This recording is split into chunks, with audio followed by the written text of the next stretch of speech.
নমস্কাৰ বন্ধুসকল, আজি আপোনালোকৰ মাজলৈ লৈ আহিছোঁ। যদি আপোনালোকৰ খেতি মাটি যদি আপুনি ধান খেতি যদি বেয়া হৈছে তেনেহ'লে আপোনালোকে গভৰ্ণমেণ্টৰ ফালৰ পৰা পইচা ল'ব পাৰিব। কেনেকৈ ল'ব পাৰিব তাৰ বাবে মই সম্পূৰ্ণ ভিডিঅ' লৈ আহিছোঁ। মই সম্পূৰ্ণ ভিডিঅ'টো শেষলৈকে চাওক, কেনেকৈ আবেদন কৰিব মই সম্পূৰ্ণ সঠিক ইয়াত মই বুজাই দিম। যদি মোৰ চেনেলটো নতুনকৈ আহিছে চেনেলটো ছাবস্ক্ৰাইব কৰিব, ভিডিঅ'টো ভাল লাগে লাইক কমেণ্ট শ্বেয়াৰ কৰিব।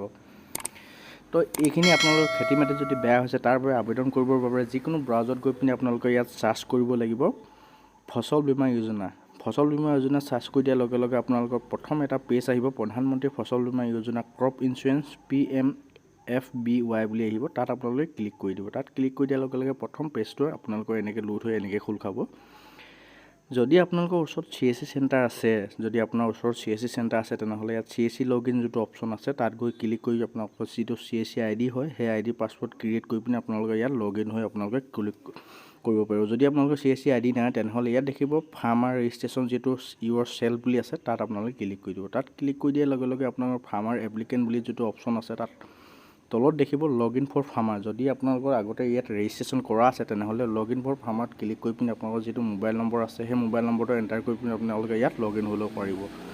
যদি আপোনালোকে লগইন কৰা নাই ইয়াৰ গ্ৰেড ফাৰ্মাৰ বুলি যিটো অপশ্যন আছে তাত ক্লিক কৰি দিব। তাত ক্লিক কৰি দিয়াৰ লগে প্ৰথম পেজটো এনেকৈ আপোনালোকৰ ইয়াত সম্পূৰ্ণকৈ ওলাই আহিব। ইয়াত ওলাই অহাৰ লগে লগে আপোনাৰ গোটেই সম্পূৰ্ণ ডিটেইলছ দিব লাগিব। আপোনাৰ ফুল নাম দিব লাগিব, বেংক নাম, ৰিলেশ্যনশ্বিপ, আপোনাৰ বয়স কিমান, মোবাইল নম্বৰ গোটেইখিনি সম্পূৰ্ণকৈ ইয়াত কৰিব লাগিব। ইয়াত আপোনালোকে দেখিব ইয়াত registration for new farmer user. তাৰ তলত দেখিব আপোনাৰ ফুল নামটো আছে, আপোনালোকৰ আধাৰ কাৰ্ডত যিটো ফুল নাম আছে সেই ফুল নামটো ইয়াত এণ্টাৰ কৰি দিব লাগিব।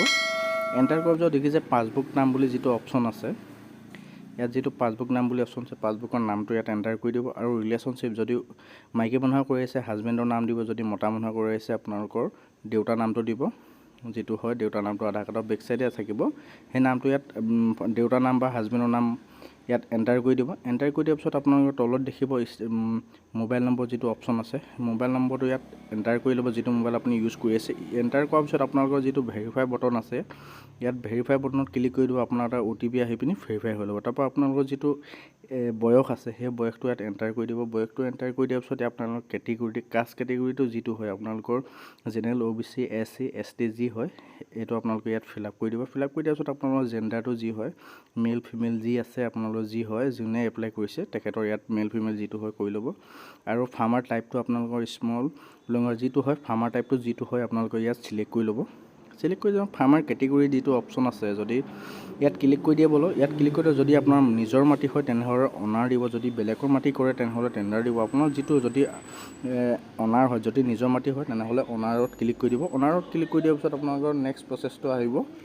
নেক্সট প্ৰচেছটো আপোনালোকৰ ইয়াত ষ্টেটটো চিলেক্ট কৰি ল'ব। আপোনালোকৰ ইয়াত ষ্টেটটো আছাম হ'ব, তো আছামটো ষ্টেটটো চিলেক্ট কৰিব। ষ্টেটটো চিলেক্ট কৰাৰ পিছত আপোনালোকৰ ডিষ্ট্ৰিক্টটো যি পৰে আপোনালোকৰ ঘৰৰ ওচৰৰ যিটো ডিষ্ট্ৰিক্ট হয় আপোনাৰ যিটো ডিষ্ট্ৰিক্ট কৰিব সেই ডিষ্ট্ৰিক্টৰ নামটো ইয়াত চিলেক্ট কৰি ল'ব। আপোনালোকে ইয়াত বিচাৰি ল'ব, নহ'লেও আপোনালোকে চাৰ্চ কৰি ল'ব।